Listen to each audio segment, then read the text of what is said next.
ভক্তি ভরে পবিত্র যমুনায় ডুব দিলেন। আর সেই যমুনা থেকে এক মুষ্টি করে মৃত্তিকা তুলে নিলেন। আর সেই মৃত্তিকা এক জায়গায় রেখে তাতে প্রেম ভরে ভক্তি ভরে শঙ্খ ঘণ্টা বাজিয়ে ধূপ প্রদীপ জ্বালিয়ে জগতের জননী কাত্যায়নী মায়ের ব্রত শুরু করলো। এমনি ভাবে ওরা দিনের পরে দিন একনিষ্ঠ ভাবে জগতে জননী কাত্যায়নী মায়ের ব্রত করে চলেছে। ওরা বলছে, মাগো ও মা, কেমন ভাবে তোমায় ডাকতে হয় আমরা জানি না, আমরা কোনো মন্ত্র জানি না, আমরা প্রেম ভরে ভক্তি ভরে ভালোবেসে তোমায় ডেকে চলেছি।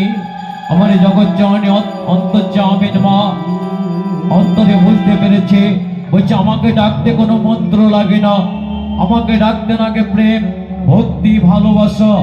আর তোদের মধ্যে আছে সেই প্রেম ভক্তি ভালোবাসা, তাই তোদের ডাকে আমি না আসে থাকতে পারি।